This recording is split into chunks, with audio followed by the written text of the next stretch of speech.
Paris Olympic कल से शुरू होने जा रहा है। कल वहाँ पर उद्घाटन सेरेमनी है और हमारे देश के कई स्पोर्ट्स पर्सन इस ओलंपिक में हिस्सा ले रहे हैं। कई उम्मीदें हमारी बंधी हुई हैं। पंजाब केसरी टीवी आप देख रहे हैं। हमारे साथ शुभ मौदगिल हैं, शूटर अंजुम मौदगिल की मदर। उनसे आज खास बातचीत करेंगे कि अंजुम मौदगिल का ये सफ़र कैसा रहा और कल ओपनिंग सेरेमनी में वो भी शामिल होंगी।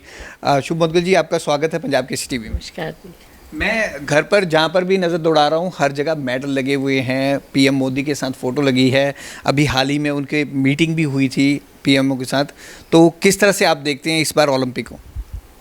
ओलंपिक में इस बार जैसे देश ने सपोर्ट करा है सारे एथलीट्स को, क्योंकि इनकी जो मोदी जी की स्कीम्स है ना, जो टॉप्स है एक पोडियम स्कीम, उसमें अंजुम को काफ़ी देर से इसको रेगुलर मनी मिल रही है, जिससे कि बच्चा अपनी हेल्थ पे, अपने और फिटनेस, जिम जो खर्चे होते हैं एक्स्ट्रा, उस पे वो इजीली काम कर पाते हैं। और काफ़ी स्पोर्ट्स पर्सन्स को ये सपोर्ट कर रहे हैं हमारे। और ये बच्चे इस बार मेरे हिसाब से तो बहुत ज़्यादा मेडल, पहले से एक्सपेक्टेशन से भी ज़्यादा मेडल्स आने वाले हैं। अभी मैं आपसे बात कर रहा था, आपने बोला कि इस बार तो हमारे जो मेडल आएंगे बहुत ज़्यादा आएंगे। आप क्या कह रहे थे वो प्रॉब्लम? मैं ये कह रही थी, मेरा मन कहता है कि मोर देन 21 मेडल्स इंडिया के आएंगे।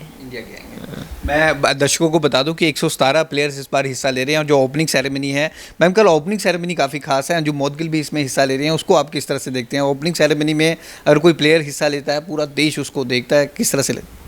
देखो, ओपनिंग सेरेमनी में भी चांस आना बहुत कम बात होती है, क्योंकि बच्चों के कॉम्पिटिशन्स होते हैं जो नियर बाय डेट्स होती हैं, उनमें वो बच्चे ओपनिंग में पार्टिसिपेट नहीं कर पाते, क्योंकि जहाँ पे ओपनिंग हो रही है वहाँ से वो सारे एथलीट नज़दीक विलेज में नहीं होते, क्योंकि जिनके जहाँ कॉम्पिटिशन्स है वो वहाँ ठहरते हैं। और ये अंजुम लकी है, इस बार उसको ये चांस मिला है ओपनिंग सेरेमनी में आने का, और वो अलग ही क्रेज़ होता है और उससे उनका जोश जो है ना, वो अलग ही लेवल पे आ जाता है कि हमें वो चीज़ देखी है, वो एंजॉय करा मोमेंट। मैम प्रिपरेशन की बात करें, अंजुम की इस बार प्रिपरेशन कैसी हुई और सिलेक्शन जब हुआ था उसको लेकर भी बातचीत हुई थी। टोक्यो ओलंपिक के बाद अब पेरिस ओलंपिक के लिए उनका सिलेक्शन हुआ है। किस तरह की तैयारियां आपने देखी? अंजुम का क्या शेड्यूल रहता है? देखो, शेड्यूल उसका ये है, रहते तो वो जैसे मोहाली में है, उसके इन लॉज अम्बाला में हैं, और मोहाली में रह के वो अपना जिम फिटनेस करती है जितने दिन भी वो यहाँ आती है। और उसका ये एक अच्छा है कि वो आने के बाद हम सबसे मिलना अपना वो रखती है कि हाँ, दादाजी से मिलना है, नानी जी से मिलना है, और सबसे मिलना भी रखती है। और अपना काम भी, चाहे रात को जाके 10 बजे ही जिम करना हो, जिस टाइम भी सबको टाइम दे के फिर अपना टाइम उस हिसाब से मैनेज करती है। ये नहीं है कि हाँ, किसी को इग्नोर नहीं करती, ये सबसे बड़ी बात है। हर एक की फीलिंग्स का ध्यान रखती है, किसको क्या चाहिए, या कभी किसी ने क्या बात बोली है उसको कैसे रखना है, तो वो सबका ध्यान रखते हुए अपनी फिटनेस और ट्रेनिंग पे भी ध्यान देती है। मैम प्लेयर्स के लिए काफ़ी मुश्किल होता है, हम सब के लिए कहना आसान है कि इस बार हमारा गोल्ड मेडल नहीं आया, सिल्वर मेडल नहीं आया, लेकिन प्लेयर्स के लिए एक अपनी कंसिस्टेंसी बना के रखना और लगातार एक रिकॉर्ड बना के रखना, इस बार गोल्ड मेडल पे निगाहें हैं। वो जो एक टाइम था टोक्यो ओलंपिक के बाद, वो कैसे, एक बार मैंने सुना है कि वो डिप्रेशन में भी चले गए थे, वो कैसे उन्होंने मेंटेन किया? मतलब डिप्रेशन वर्ड नहीं हम कह सकते, मतलब डीमोरलाइज कह सकते हैं हम। डीमोरलाइज हो गए थे कि जैसे थोड़ा सा कि, क्योंकि बार बार किसी, ये भी नहीं है कि परफॉर्मेंस डाउन हुई है, 0.1 0.2 से मेडल रह जाना, तो मतलब ये नहीं, परफॉर्मेंस ठीक रही पर मेडल नहीं आया।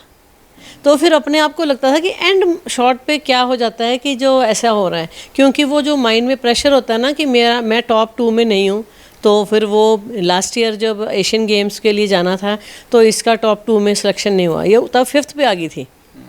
तो बार बार ऐसे ही हो रहा था। तो फिर अभी पिछले साल जब गोवा में गए, तो गोवा में भी इसका तब आया मेडल, जो नेशनल गेम्स हुई थी। फिर उसके बाद से इसकी परफॉर्मेंस धीरे अभी चेंज आना हुआ। तो फिर अभी जो ट्रायल्स हुए थे, तो 1 2 3 4, तो 3rd 4th ट्रायल में बहुत अच्छा किया, तो जिससे इसकी टॉप 2 में सिलेक्शन हो गई। मेरे पीछे आप जितने भी अवार्ड्स देख रहे हैं, अंजुम मौदगिल के मेडल्स हैं, आप देख सकते हैं। प्रधानमंत्री मोदी के साथ उनकी तस्वीर है, पूर्व खेल मंत्री अनुराग ठाकुर के साथ उनकी तस्वीर है।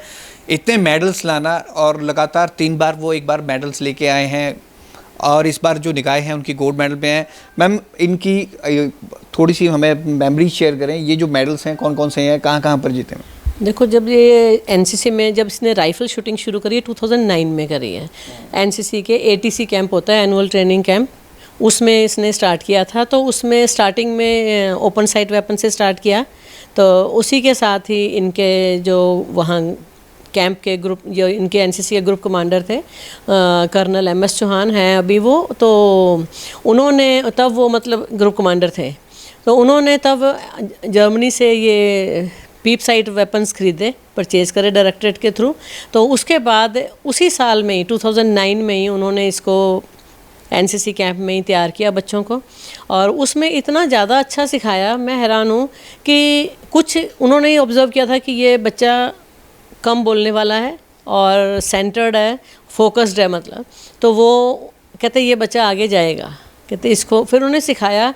और सारा दिन उस वेपन का खोलना बंद करना, जैसे कैसे कैसे उसका ध्यान रखना, हर चीज़ ने, अदरवाइज़ एनसीसी कैंप्स में इतना डिटेल में नहीं समझाते, इतना नहीं सिखाते, क्योंकि सिर्फ दिए एमनिशन दिया और पोजीशन बनवाई और फायर कर दो, बस ऐसा होता था हमारे टाइम पे।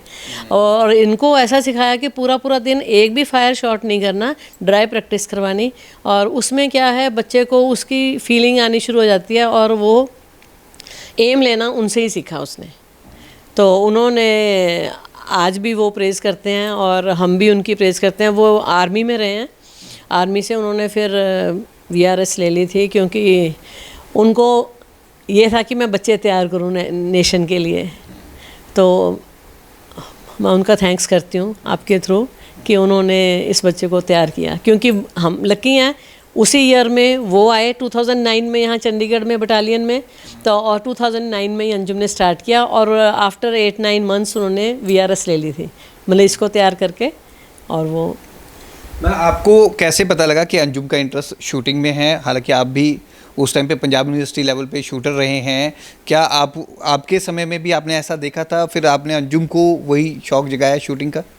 देखो, असल में मेरे को तो शौक़ बहुत था, क्योंकि मैं उस टाइम पे 7 सेक्टर रहते थे मैं, तो मेरे पेरेंट्स 7 सेक्टर, मेरा कॉलेज था जीसीजी 11, तो मैं उससे पहले जब 8 सेक्टर 8 है गवर्नमेंट स्कूल है, वहाँ पढ़ती हूँ, वहाँ पे एनसीसी में थे। तो संडे को ना यहाँ पे 25 सेक्टर में रेंज है पटियाली राव, तो 7 सेक्टर से यहाँ पे आना, यहाँ जंगल होता था, तो घर वाले थोड़े भेजने में थोड़ा होता है कि जंगल में लड़कियां अकेली जाएंगी, तो मैं क्या करती थी, अपने जितने भी नेबर आसपास बच्चे होते थे, लड़के लड़कियों, साइकिल पे आ जाते थे यहाँ पे प्रैक्टिस करने।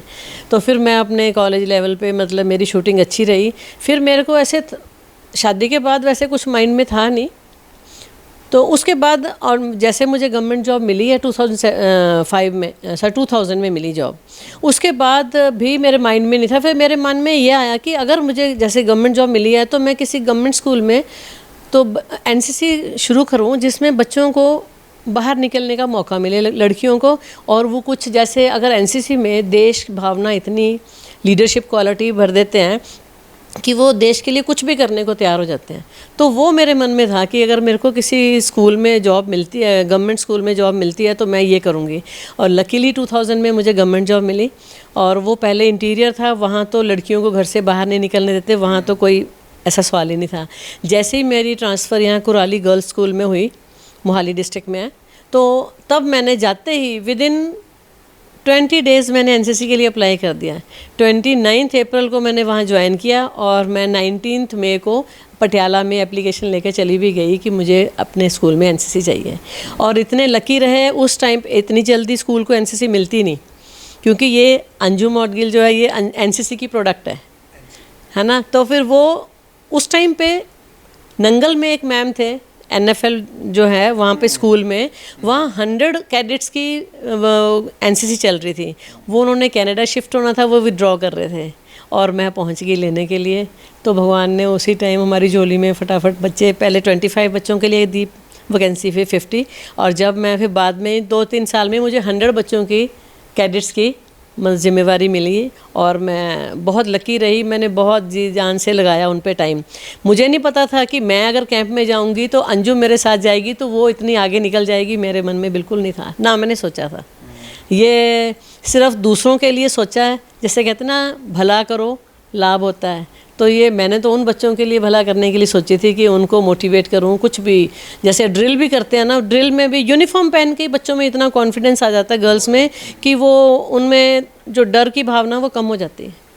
अच्छा अंजुम, आपके साथ वहाँ पे कैंप में जाती थी, उसने आपको शूटिंग करते हुए देखा, बच्चों को सिखाते हुए, फिर ये इंटरेस्ट जागा? हाँ हाँ, जैसे मैं फर्स्ट कैंप में गई, ये छोटी थी 6 में थी, तो मैं कैंप में गई थी, तो फर्स्ट कैंप में तो ये इसके पापा और ये वहाँ पे वैसे ही मिलने आए थे, तो वहाँ पे उन्होंने एक आध राउंड फायर करा था ऐसे। तो उसके बाद लॉन्गोवाल में 2006 दिसंबर में लॉन्गोवाल में कैंप लगा, तो तब ये मेरे साथ गई थी, तो इसने हफ्ता मेरे साथ वहाँ रही, तो इसने वहाँ पे फर्स्ट टाइम फायर करा जैसे। उसके बाद फिर अपने एनसीसी, अपने सेक्रेटरीट स्कूल से एनसीसी ज्वाइन करी 2008 में। तो 9 से, क्योंकि फर्स्ट ईयर में बच्चों को इतना नहीं एक्सपोजर मिलता, तो सेकेंड ईयर में बच्चों को शूटिंग कैंप सारा कुछ ही करने को मिलता है। तो एनसीसी में बहुत बेनिफिट है कि बच्चे अगर ज्वाइन करें, तो बच्चों के लिए कहना चाहूँगी।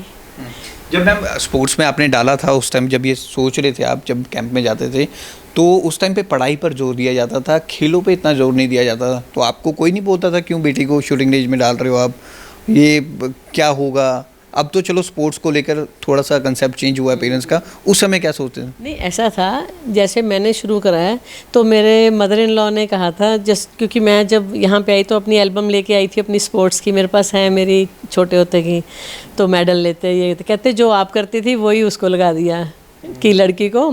और मेरे फादर इन लॉ भी सीनियर सब जज रहे हैं, चंडीगढ़ से रिटायर हुए हैं, वो उनको ये था कि ये इतनी इंटेलिजेंट है लड़की, ये फर्स्ट अटैम्प्ट में आईएएस अफसर के पेपर निकाल लेगी, तो मैंने शायद गलत ट्रैक पे डाल दिया।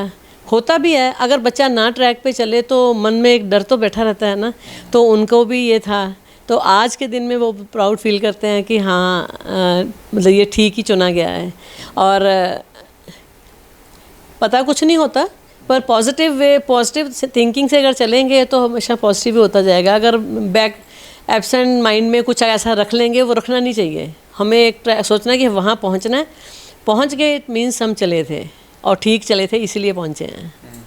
और कई बार ये इवेंट आउट ऑफ स्टेट्स भी होते थे, तो आप लगातार साथ में जाते थे अंजुम के उनमें पार्टिसिपेट करने के लिए? नहीं, मैं नहीं जाती थी, क्योंकि स्टार्टिंग में इनका जब नेशनल कैंप हुआ था गुवाहाटी में, सॉरी एनसीसी का कैंप हुआ था, ऑल इंडिया डायरेक्टरेट जो इसमें ना, एनसीसी में एक मेन डायरेक्टरेट दिल्ली में है, उसके अंडर 17 डायरेक्टरेट्स हैं, और वो 17 डायरेक्टरेट्स के सिलेक्शन हुए बच्चे वहाँ नेशनल उसमें जाते हैं, जो ऑल इंडिया कंपटीशन था इसका।